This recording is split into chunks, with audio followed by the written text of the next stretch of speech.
So thanks అండి. ఇంకా నేను ఎక్కడ బిగించాలి ఎక్కడ స్టార్ట్ చేయాలి కుదరదు నాకు, సారీ. నేను ఇంకా కమ్ టు యా తారక్. అదే అన్నాను, సాధారణ సెటిల్ ఏం జరుగుతుందంటే నేను మీకు అందరికీ క్లాస్ కనిపిస్తాను, కానీ లోపల చాలా మాస్గా ఆలోచిస్తాను. అలా తీయలేకపోవచ్చేమో చెప్పలేం, కానీ తారక్ మీకు మాస్గా కనిపించే క్లాస్ హీరో, క్లాస్ మనసున్న హీరో. మీరు తారక్ రూమ్లోకి వెళ్తే అత్యంత మెలోడీ, చాలా సుందరమైన మెలోడీ పాటలు వినిపిస్తుంటాయి. తన అద్భుతమైన సింగర్. అంటే ఎంత అంటే తన పాడే మెలోడీ సింగ్ ఉంటే మనకి ఉండిపోతుంటాం. సో మనసంతా మనసంతా చాలా సున్నితం అనమాట. ఒక సినిమాలో చూస్తేనేమో అంతా కొట్టడం, వెరగొట్టడం, అంత బ్లడ్ రావడం అంతా ఉంటుంది. కానీ మీకు ఒక విషయం చెప్తాను, ఆశ్చర్య విషయం. నాన్నకు ప్రేమతో టైటిల్ మేము పంపించినప్పుడు బయటికి, అది డిజైన్ చేసి పంపించినప్పుడు మధ్యలో ఒక హార్ట్ బీట్ గుర్తుంటుంది కదా, ఓకే.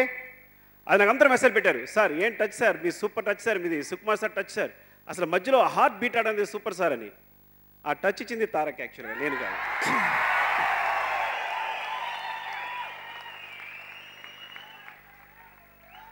సో ఏంటంటే ఇంకా తనొక ఇప్పుడు నాకు సెట్లు ఎలా ఉంటుందంటే మీకు అర్థం కాదు, నాకు ఎంత ఈజీ అయిపోయిందండి షూటింగ్ అనేది.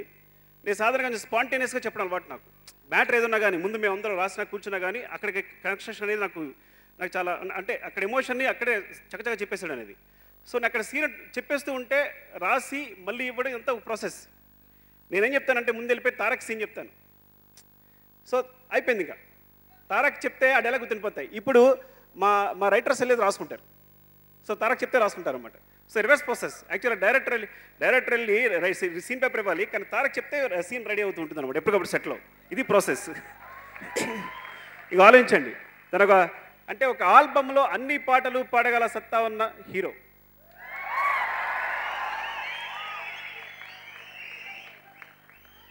లండన్లో షూటింగ్ జరుగుతుంటే అక్కడ మూలన ఏదో ఒక చిన్న స్టెప్స్ ఉంటాయి, సడన్గా స్టెప్స్ మీద కూర్చుంటాడు. నా ప్రాబ్లం ఏంటంటే చూసేనంటే తారక్ అంటే మరీ అంత సింపుల్గా కాదు, కానీ నీ డ్రెస్ పాడైపోద్ది ప్లీజ్ ఏమనుకోవద్దు అంటే. సో అంత సింపుల్ అంటే చూసే మీకు అందరికీ అంటే ఇప్పటికే అంటే ఇదంతా ఎందుకు చెప్తాను అంటే మీరు తనతో మీరు పూర్తిగా ప్రయాణించలేరు, ఎప్పుడు అంటే దగ్గరగా ఉండలేరు.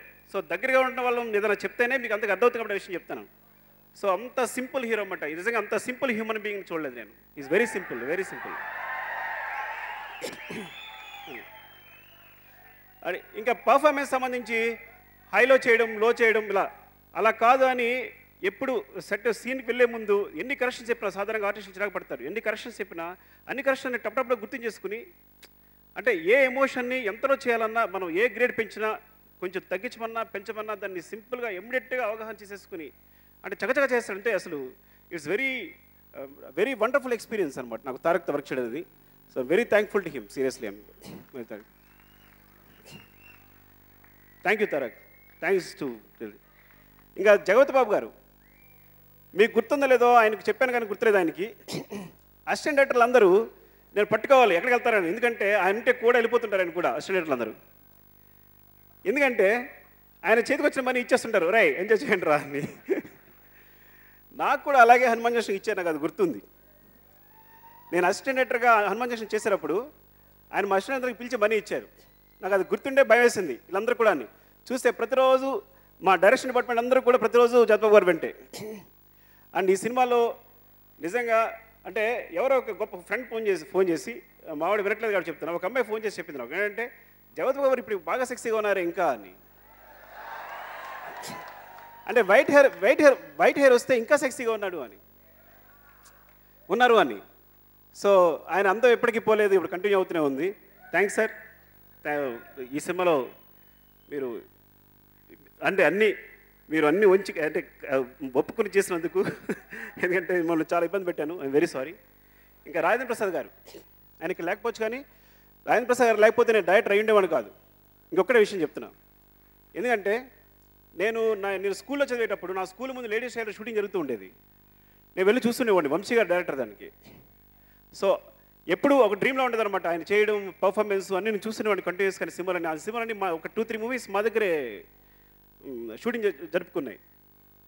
అలాంటి ఆయనతో నేను ఆయన డైరెక్ట్ చేయడం అనేది ఒక కలగా అనమాట యాక్చువల్గా. సో చాలా ఆనందపడిపోయాను.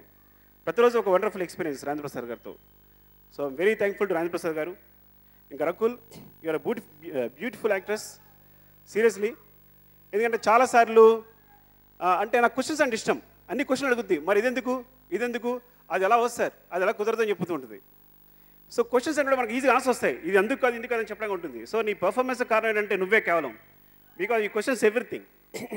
ఇది ఇలా ఉండదు, ఈ ఎక్స్ప్రెషన్ ఇలా ఉండకూడదు, ఇలా ఉంటే బాగుంటుందేమో అని క్వశ్చన్స్ అడుగుతుంటుంది. నాకు డౌట్స్ వచ్చి నేను చెప్తూ ఉంటాను నేను మళ్ళీ. సో ఆ విధంగా నా ఎక్స్పీరియన్స్ చాలా బాగా చేసింది తను. ఇంకా విజయ్ గురించి ఆల్రెడీ చెప్పాను నేను. సో ఐ థింక్ ఎవరైనా సో టీం అందరికీ కూడా ప్రసాద్ గారు, Bapi, Prasad it's like my dad అనమాట సీరియస్గా.